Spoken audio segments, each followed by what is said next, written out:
said the commission that I represent, the National Lottery Regulatory Commission, on the word go, made efforts to follow up all that has to do with this particular program, MTN Jeminiwa program. As we have said in the past, when we were told of what they intend doing, what we did was to inspect the vehicles while they were still with Hyundia company. Okay. And on that day, when we did the counting of all the 100 cars, 100 Jeeps, they were not branded in this form. Okay. The color you have them now. And we made it clear to them that the vehicles we have inspected could belong to anybody.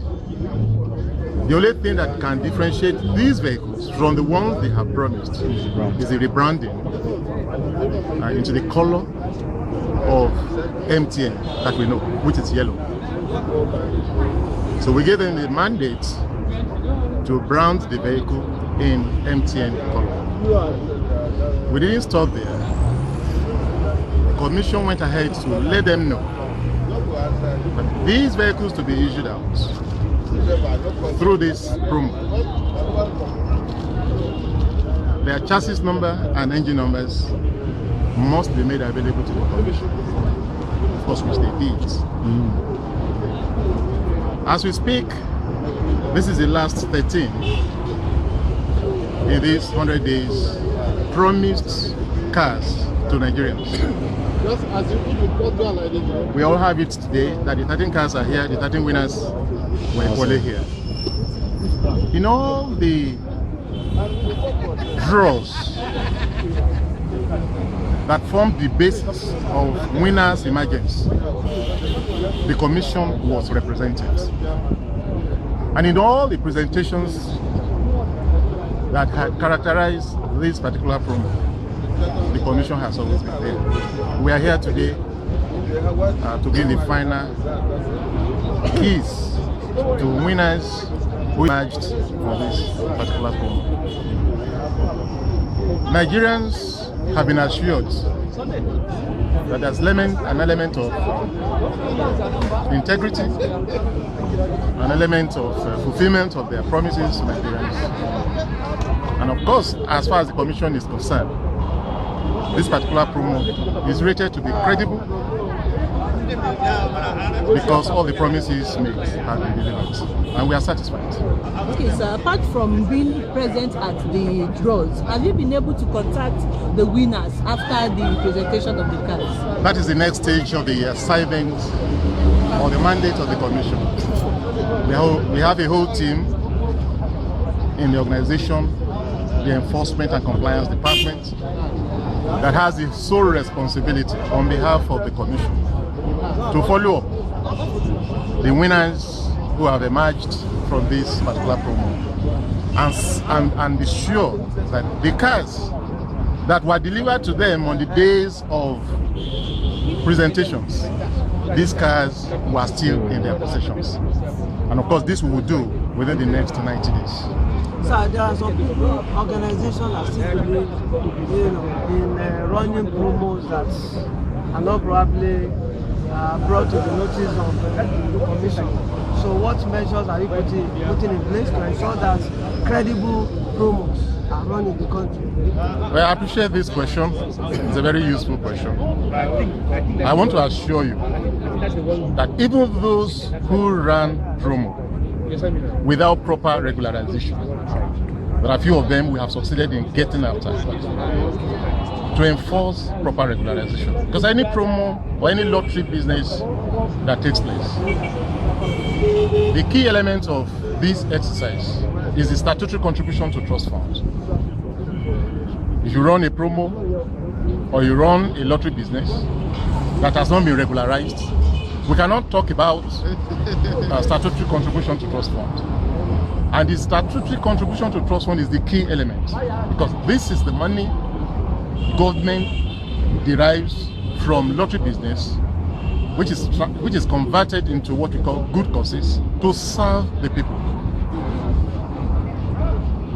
Government expenses are quite high, and it's not every aspect of government expenses, government expenditures, that you have provision for in the budgetary allocation of government.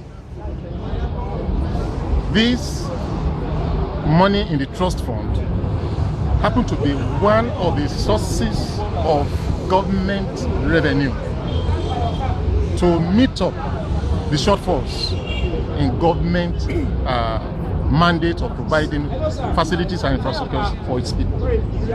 And that's why we call whatever money goes into this particular account, the trust fund account, is money earmarked for good causes.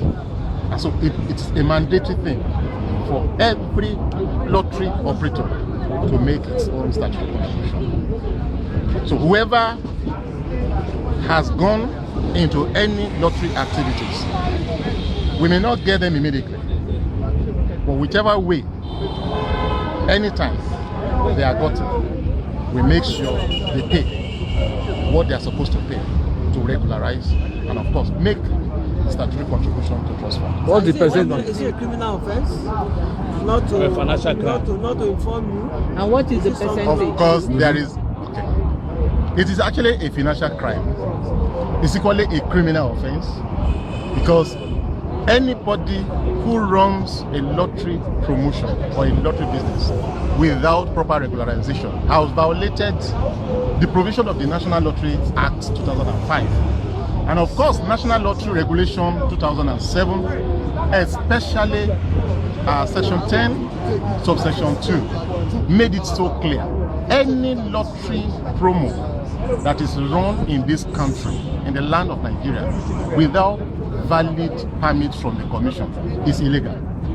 And of course, it's a violation of this. Whoever violates this particular provision, of course, we face the wrath. We have penalties for this, which I will not tell you in the press. The percentage, sir? The percentage for the trust fund. Trust fund is 20% of the value. For promo, the value of the prizes. Okay. And of course, for regular lottery business, 20% of the proceeds. There's difference between proceeds and value of prizes. Okay. In promo, you don't talk about proceeds. You talk about value of prizes, the volume of prizes that you give to winners. Yes. Whatever you declare as the value of the prizes you are giving out, we take that, and 20% of that becomes the statutory contribution to trust funds.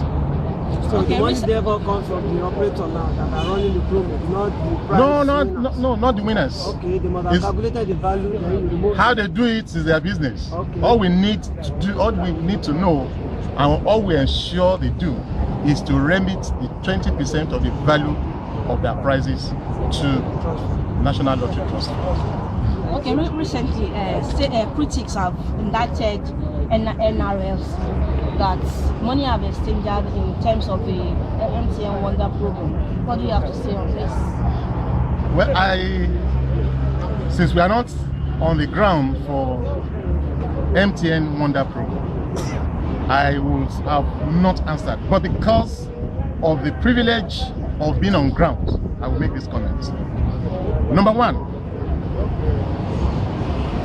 when that particular promo, which was caused, the permit was issued to Ultima Limited, leveraging MTN to run this particular promo. All the due processes were made very, very clear to them. Fortunately, Ultima Studio, as you may know,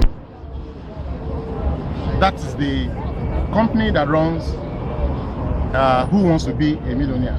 The first contact of this particular company with the National Lottery Regulatory Commission happened to be the program Who Wants to Be a Millionaire.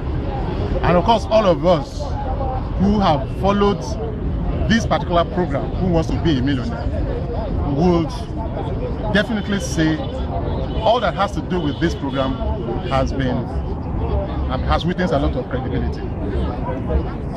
So we had no doubt on the integrity and credibility of the activities of Ultima Studio when the commission was approached on the issue of MTN Ultimate Wonder. Generally, if you are seeing a particular price that has never been mentioned by anybody in the past, and somebody just come to talk about it, it raises a lot of, naturally, it will raise a lot of questions and whatever, doubts and whatever. Fortunately, the commission